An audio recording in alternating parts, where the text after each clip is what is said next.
Pemirsa, terima kasih Anda masih bersama kami dalam Tablik Akbar yang mengambil tema yang cukup menarik, yaitu pedang Rasulullah adalah akhlak.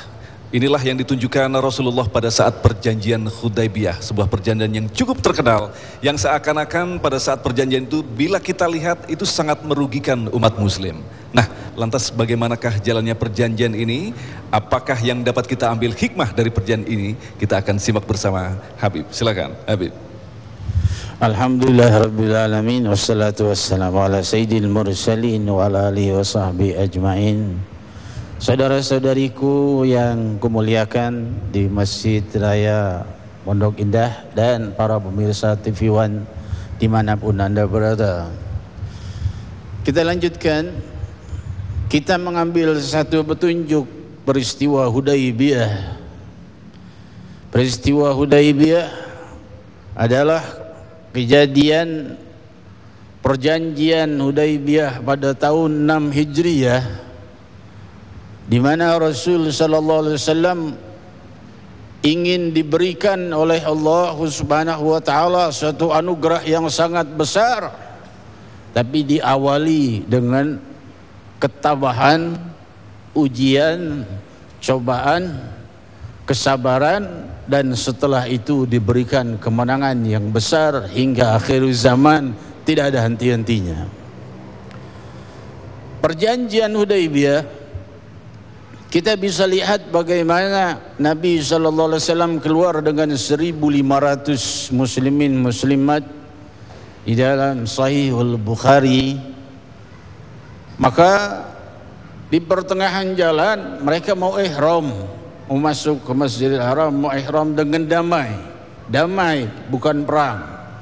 Tanpa senjata, pakaian ihram, menunjukkan mereka datang dengan damai. Namun kaum musyrikin Quraisy tetap menganggap bahwa ini muslimin masuk ke Mekah pasti mau bikin keributan. Nabi sudah bilang, enggak, saya datang ke sini untuk ihram saja, tawaf, sa'i, tahallul, keluar lagi. Maka diutuslah Khalid ibn al-Walid dan beberapa utusan lainnya untuk menghadap Nabi sallallahu alaihi wasallam, menghadang. Tidak ada izin masuk ke Mekah. Kalau masuk ke Mekah, perang. Maka berkata Sayyidina Umar bin Khattab, ya Rasulullah, kita 1.500 orang, kita di tengah jalan, mereka halangi kita masuk ke kampung kita sendiri, itu rumah kita sendiri, kampung rumah kita sendiri, mereka mau halangi kita masuk, perang. Rasulullah SAW katakan, tahan, tunggu perintah dari Allah. Bikin perjanjian. Itu yang diwahyukan oleh Allah Subhanahu wa taala kepada Jibril, buat perjanjian. Ya udah, dibuat perjanjian. Gimana perjanjiannya? Tulis Bismillahirrahmanirrahim. Orang kufar Quraisy berkata, apa itu Ar-Rahman Ar-Rahim? Kami enggak kenal Ar-Rahman Ar-Rahim. Hapus. Sayyidina Ali penulisnya enggak mau hapus.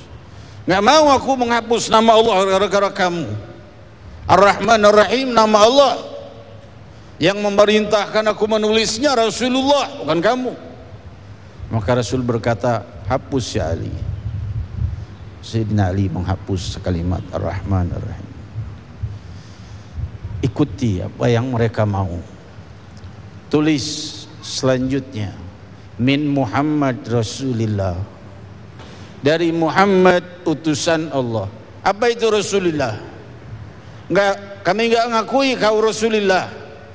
Kalau kau tulis Muhammad min Muhammad Rasulullah, berarti engkau Rasulullah, berarti kami muslimin.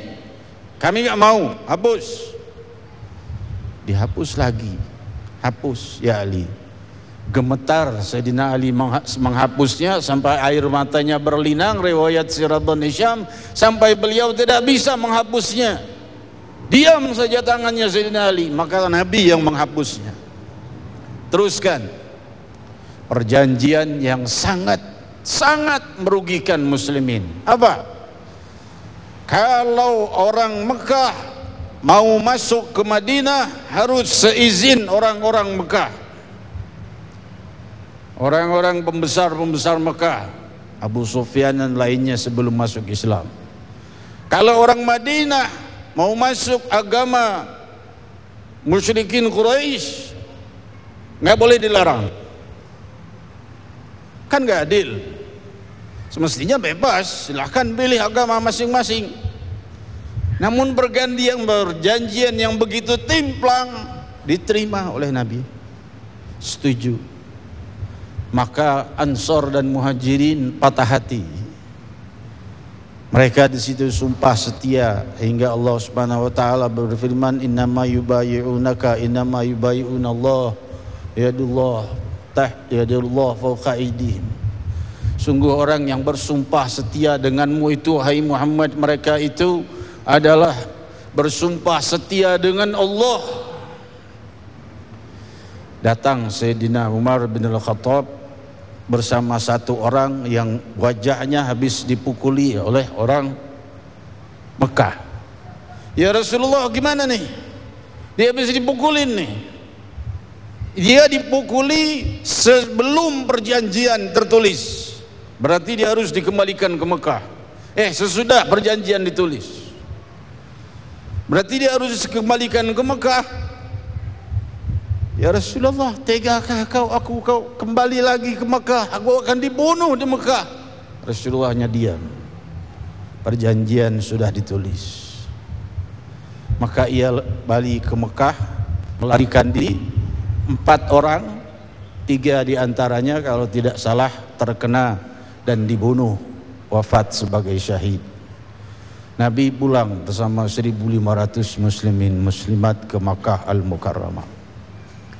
Maka saudara-saudariku yang kemuliakan, perbuatan yang sangat merugikan muslimin itu justru itulah yang dikehendaki oleh Allah, ketabahan mereka.